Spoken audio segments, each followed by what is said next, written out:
Scales of trade official YouTube channel पे आने वालों को वेलकम।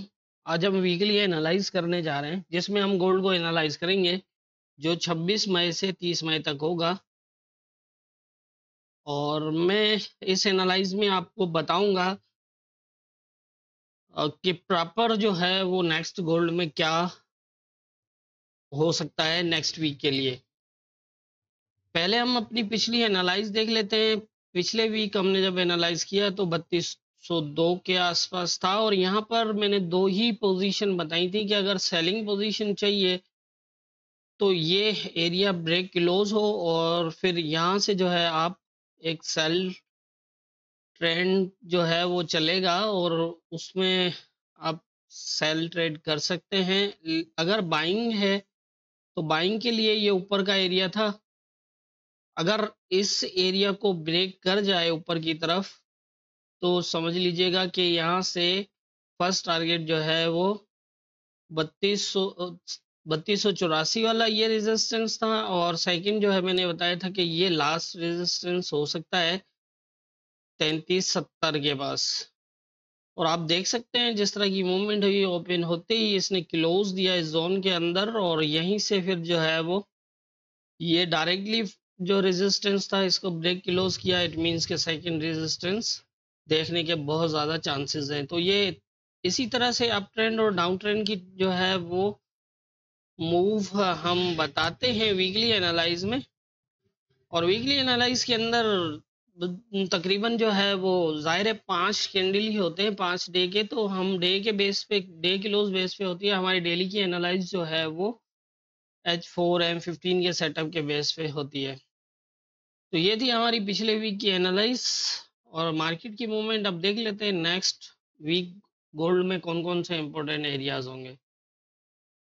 नेक्स्ट वीक के लिए अगर हम गोल्ड की बात करें तो ये जो नेक्स्ट वीक है ये काफ़ी इम्पोर्टेंट है क्योंकि इसमें मंथ का क्लोज लगने वाला है और जैसे ही ये वीक क्लोज होगा तो मंथ का क्लोज भी होगा। मैंने कई बार ये बात बताई है कि जैसे भी बड़े क्लोज होते हैं वीकली या मंथली तो एंड के अंदर जो है वो अनएक्सपेक्टेड मूव्स लग सकती हैं।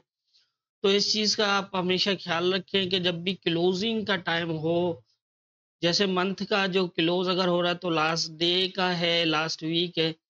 और इसी तरह से अगर वीक का क्लोज है तो लास्ट जो डे होता है वीक का वो काफ़ी इम्पोर्टेंट होता है। जैसे कल भी था कि ये एक जो है वो वीक क्लोज हुआ तो ये आप देख रहे हैं कि किस तरह की मूव लगी। इसी तरह से जो है वो मूव लगती हैं तो इसीलिए अपना जो एंट्री बनाते हैं आप वो सही से पोजीशन देखने के बाद ही अपनी पोजीशन बनाएं और होल्ड कर सकते हैं।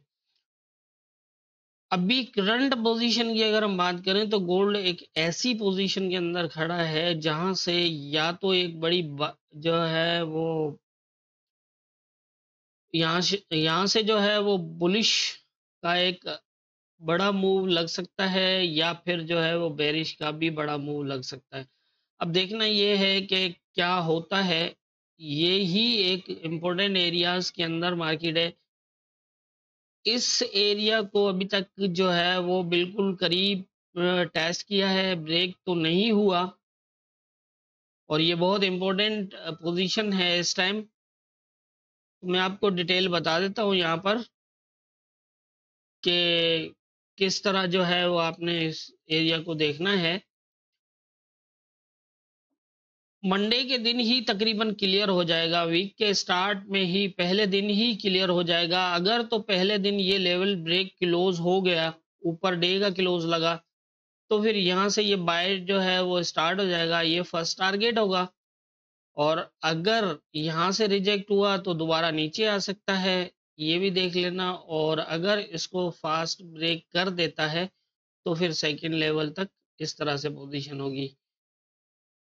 और अगर सेलिंग की बात करें तो अगर ये ब्रेक ना हुआ और डे ने नीचे क्लोज कर दिया तो फिर यहाँ से ये आएगा सीधा तकरीबन ये 85 के आसपास या यहाँ तक हो सकता है।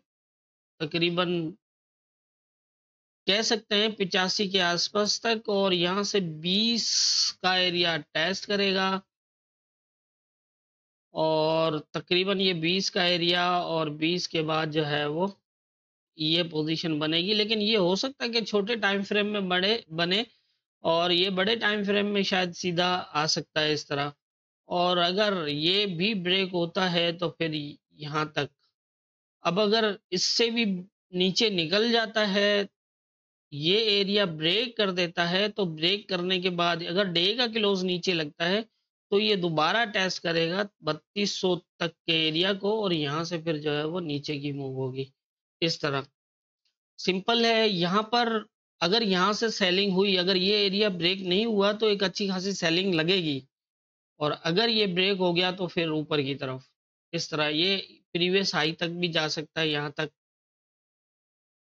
तकरीबन ये वाला एरिया जो है वो 3500 तक का, अगर ये ऊपर से बना बाइंग का तो।